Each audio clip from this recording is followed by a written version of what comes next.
दोस्तों आज का हमारा ये वीडियो नंबर 3 रहेगा। इसके पहले मैं 2 वीडियो ऑलरेडी करवा चुका हूँ, जिस हर एक वीडियो के अंदर आपको 100 प्रश्न देखने को मिलेंगे।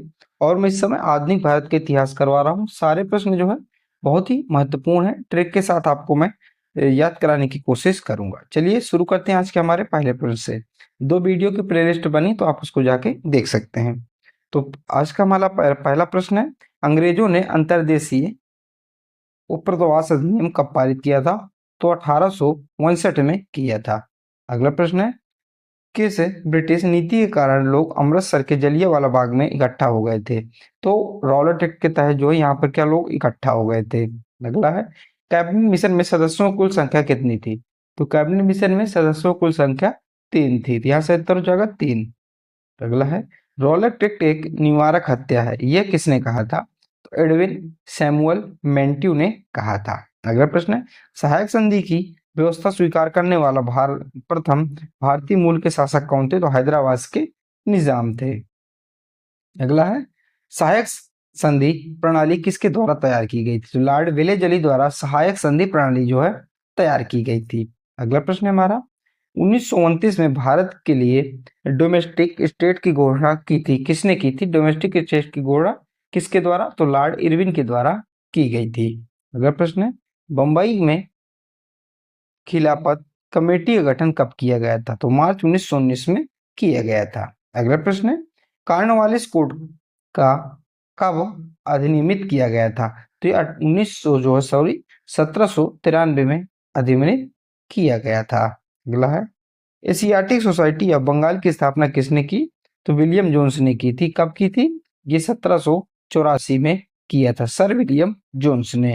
अगला है, सिराजुद्दीन दौला को प्लासी के युद्ध में किसने हराया था? तो रॉबर्ट क्लाइव ने जो है प्लासी के युद्ध में हराया था। प्लासी का युद्ध कब हुआ था? तो 1757 में हुआ था। ठीक है। अगला है, क्लीमेंट एटली पीएम के समय, यानी कि ये क्या थे? पीएम थे के समय ब्रिटिश संसद में भारत के लिए एक स्वतंत्र विधेयक कब पारित किया? तो जुलाई 1947 में पारित किया। अगला है, सर स्पर्टेफोर्ड क्रिप्स पर पेरेंथ लॉरेंस और ए बी अलेक्जेंडर किसके सदस्य थे? तो कैबिनेट मिशन योजना के सदस्य थे, और ये 1946 के। अगला है, 1878 का वार्नो प्रेस अधिनियम किस वर्ष आधारित था? किस पर आधारित था? तो आयरिश प्रेस कानूनों पर आधारित था। अगला प्रश्न है, भारत रक्षा अधिनियम कब अधिनियमित किया था? तो भारत द्वारा रक्षा अधिनियम कब अधिनियमित किया गया था? 1915 में किया गया था। रॉलेट एक्ट कब पारित हुआ था? तो 1919 में पारित हुआ था। आपराधिक जनजातीय अधिनियम कब पारित हुआ था? तो 1871 में पारित हुआ था। बंगाल सती विनिमय अधिनियम कब पारित हुआ था? तो 1829 में पारित हुआ था। जाति विकलांगता निवारण अधिनियम कब पारित किया गया? 1850 में पारित किया गया।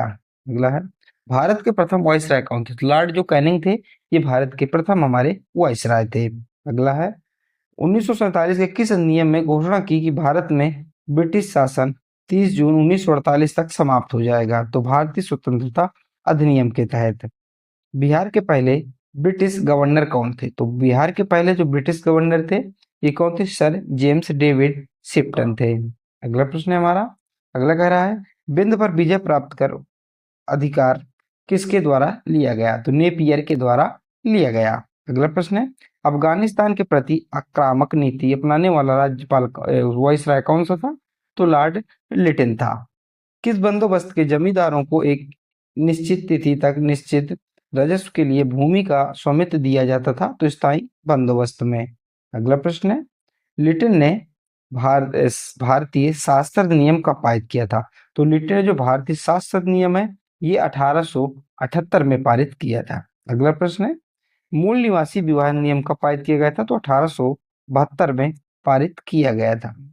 अगला है, अगला हमारा प्रश्न प्रश्न है हमारा, भारत में गांधी जी का पहला आश्रम 1915 कौन सा था? तो अहमदाबाद में था, और कोचप आश्रम, ठीक है, जिसे गांधी आश्रम के नाम से जाना जाता है। अगला है, हंटर कमीशन की नियुक्ति किस घटना के प्रभाव के बाद की गई। तो जलियांवाला बाग नरसंहार के बाद ये प्रभाव के बाद एक कमेटी बनाई गई जिसे हंटर कमीशन कहा गया। स्वदेशी आंदोलन 1905 के बाद पहली बार भारत माता का चित्र किसके द्वारा प्रस्तुत किया गया? तो अवेंद्रनाथ टैगोर के द्वारा प्रस्तुत किया गया। भारत में पहला मेडिकल कॉलेज किसके काल में स्थापित किया गया? तो लॉर्ड विलियम बेंटिंग के काल में स्थापित किया गया। जब रॉलेट एक्ट पारित हुआ तब ब्रिटिश का भारत का वाइसराय कौन था? तो लॉर्ड कौन था? चेम्सफोर्ड था। कौन था? Lord Chelmsford. अगला है, भारत में स्थानीय स्वशासन का जनक किसे माना जाता है? तो लॉर्ड रिपन को, जो कि 1880 से 84 तक था। इसको भारत में स्थानीय स्वशासन का जनक माना जाता है। क्या प्रश्न है? किस शहर में रानी लक्ष्मीबाई की मृत्यु हुई थी? तो किस शहर में हुई थी? तो इस शहर का नाम है ग्वालियर। तो ग्वालियर में रानी लक्ष्मीबाई की मृत्यु हुई थी। किन आदिवासी नेताओं ने 1857 में ब्रिटिश विरोधी क्रांति में भाग लिया था? तो सीताराम कंवर, रघुनाथ सिंह और मंडोलाई भिलाला। अगला है, मंगल पांडे को 1857 में ब्रिटिश अधिकारियों पर हमला करने के कारण किस स्थान पर फांसी दी गई थी? तो बैरकपुर में दी गई थी। ठीक है, इन्हें और चलिए मैं आगे अभी बताता हूँ आपको। अगला प्रश्न है हमारा, तीसरा आंग्लो मैसूर युद्ध है किन राज्यों के बीच लड़ा गया था? यह किन शक्तियों के मध्य हुआ था? तो किन शक्तियों के मध्य? तो 1790 से 1900 यानी कि 1792 के बीच अंग्रेजों और टीपू सुल्तान के बीच ये लड़ा गया था। आंग्ल का मतलब होता है अंग्रेज और मैसूर को समय शासक था टीपू सुल्तान। अगला, प्रथम आंग्ल अफगान युद्ध के समय भारत के गवर्नर जनरल तो ऑकलैंड थे। ठीक है, अगला है, चार्ल्स बुश डिस्पैच जो 1854 में जारी किया गया था मुख्य रूप से किस क्षेत्र से संबंधित है? किस क्षेत्र से संबंधित है? तो ये शिक्षा के क्षेत्र से संबंधित है। लंदन में आयोजित तीनों गोलमेज सम्मेलनों में किसने भाग लिया था? वी आर अम्बेडकर ने भाग लिया था। किसने? वी आर अम्बेडकर ने भाग लिया था। और गांधी जी ने सेकेंड गोलमेज सम्मेलन में भाग लिया था। अगला है, दिल्ली चलो का नारा दिया था तो नेताजी सुभाष चंद्र बोस जी के द्वारा दिल्ली चलो का नारा दिया गया था। हिंदुस्तान सोशलिस्ट रिपब्लिकन आर्मी की स्थापना 1928 में कहाँ हुई थी? तो फिरोज शाह कोटला में हुई थी। अगला है, 1857 का विद्रोह क्या माना जाता है? तो 1857 का विद्रोह जो प्रथम स्वतंत्रता संग्राम की लड़ाई मानी जाती है और ये वाक्य जो है वीडी सावरकर ने कहा था। भगत सिंह, सुखदेव और राजगुरु को फांसी कब हुई थी? तो मार्च 1931 में इनको फांसी हो गई थी। ठीक है, अगला है, साइमन कमीशन मुंबई कब आया? साइमन कमीशन मुंबई कब आया? तो 1928 में जो साइमन कमीशन भारत आया था और ये बनकर 1927 में बनकर तैयार हो गया था।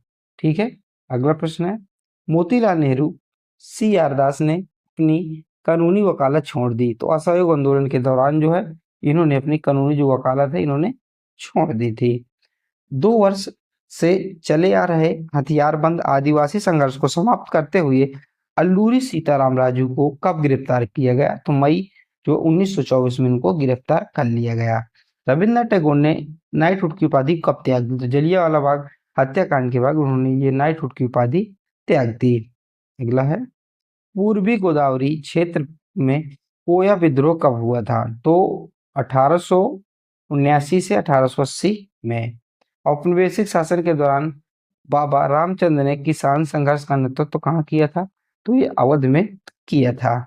अगला है, सी गोपालाचारी ने वर्ष 1990 में नमक कानून कहाँ तोड़ा? तो वेदारण्य नामक स्थान पर इन्होंने तोड़ा था। अगला है, कनकलता बरुआ कहाँ की एक स्वतंत्र सेनानी थी? तो कहाँ की एक स्वतंत्र सेनानी थी? तो असम की थी। इनका नाम आप लोग को याद रखना है। अगला है, बाल गंगाधर तिलक को भारतीय अशांति का जनक किसने बताया? तो वेलेंटाइन चिरोल द्वारा। तो इनको ये कहा गया कि जितनी भारत में जितनी भी अशांति है, ये उग्रवाद फैल रहा है, तो ये बाल गंगाधर तिलक इसके क्या है? ये जनक हैं। ठीक है, अगला है, 1870 में भारतीय सिविल सेवा के प्रथम भारतीय सदस्य कौन थे? तो सत्येंद्रनाथ टैगोर थे। अगला प्रश्न है, स्वतंत्रता मेरा जन्मसिद्ध अधिकार है और मैं इसे लेकर रहूंगा का नारा किसने दिया था? तो बाल गंगाधर तिलक जी के द्वारा ये नारा दिया गया था। किस स्वतंत्रता सेनानी पर जनरल डायर की हत्या का आरोप लगाया गया? तो उधम सिंह पर ये आरोप लगाया गया था। अगला है, property and poverty and un British rule India पुस्तक के लेखक तो दादा भाई नौरोजी है। अगला प्रश्न है कनक लत्ता बरुआ, ये हो गया हमारा। अगला प्रश्न है हमारे कह रहा है 1930 में नमक उत्पादन पर ब्रिटिश एक अधिकारी के विरुद्ध अहिंसक विरोध प्रदर्शन और था तो दांडी मार्च, क्या था? दांडी मार्च था। अगला है नमक विद्रोह में, जो नमक विद्रोह के खिलाफ, जो नमक में हमारे अंग्रेज लेते थे, हमें टैक्स लेते थे, तो उसको जो समाप्त करने के लिए गांधी जी ने दांडी मार्च यात्रा निकाली थी। अगला 1919 में महात्मा गांधी ने किस एक्ट के खिलाफ सर्वव्यापी सत्याग्रह शुरू करने का फैसला किया था? तो रॉलेट एक्ट 1919 के खिलाफ। अगला है रॉल एक्ट में ये था कि जो अंग्रेज शासक थे सिर्फ संदेह के आधार पर गिरफ्तार कर लेते थे, वारंट की कोई जरूरत नहीं पड़ती थी। महात्मा गांधी ने फरवरी 1922 में किस घटना के कारण असहयोग आंदोलन को समाप्त कर दिया? तो चौरी चौरा घटना के कारण इस जो आंदोलन चल रहा था असहयोग आंदोलन, इसको गांधी जी ने वापस ले लिया। सत्य ही ईश्वर है और हिंद स्वराज पुस्तकें किसने लिखी? तो महात्मा गांधी जी के द्वारा लिखी गई पुस्तकें हैं। अगला है जजिया मिलिया इस्लामिया काशी विद्यापीठ गुजरात विद्यापीठ की स्थापना किस आंदोलन के बाद हुई थी? तो महात्मा गांधी के असहयोग आंदोलन के बाद ये घटना हुई थी। अगला है गांधी जी ने 1915 में दक्षिण अफ्रीका से भारत लौटे, उस समय उनकी आयु थी, तो उस समय उनकी आयु क्या थी? उस समय उनकी आयु 46 यानी कि 46 थी। अगला है स्वयं वह बदलाव बनिए जो आप दुनिया में देखना चाहते, किसने कहा था? महात्मा गांधी ने कहा था। अखिल भारतीय खिलाफत सम्मेलन कब हुआ था? तो नवंबर 1919 में हुआ था और दिल्ली में हुआ था, स्थान भी याद रखना है। नेताजी सुभाष चंद्र बोस को देशभक्तों का देशभक्त किसने कहा था? तो देशभक्तों का देशभक्त ये महात्मा गांधी ने कहा था।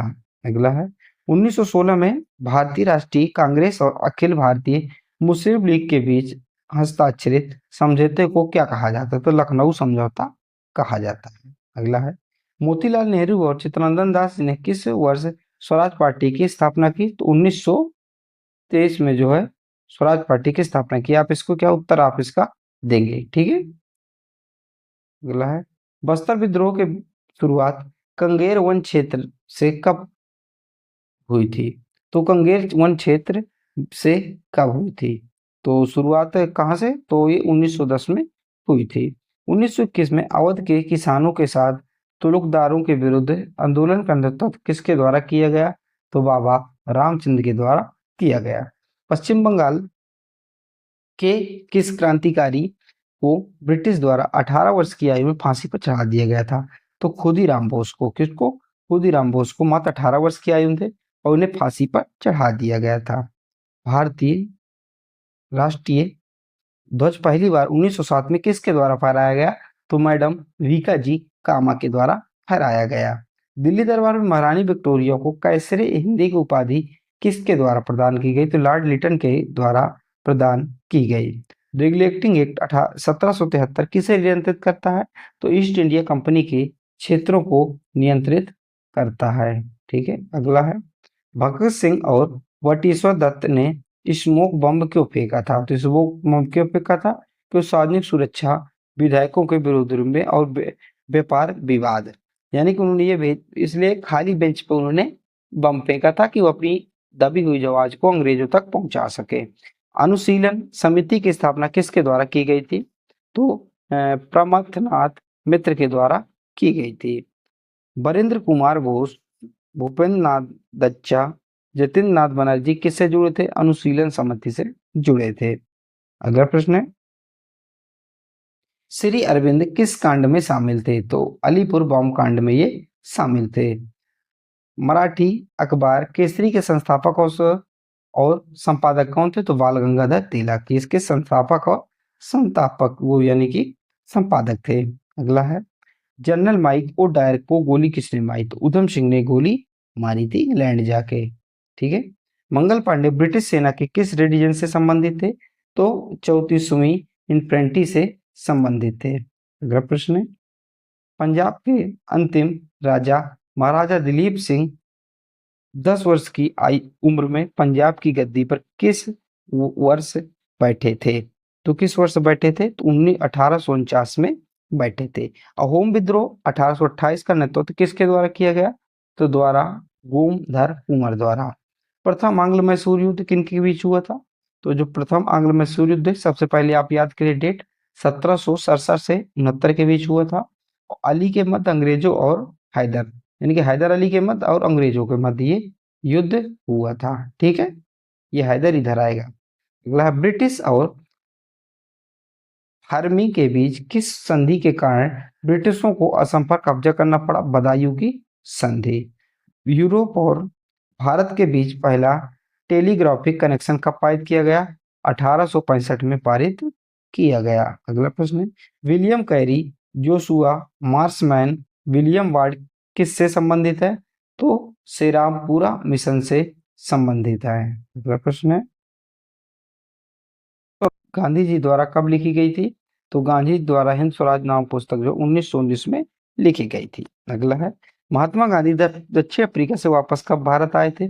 तो 9 जनवरी 1915 को वापस आए थे। दांडी मार्च 1930 क्यों किया गया? तो नमक कानून तोड़ने के लिए। अगला है, असहयोग आंदोलन 1920, सविनय अवज्ञा आंदोलन 1930, भारत छोड़ो आंदोलन 1942 का नेतृत्व किसके द्वारा किया गया?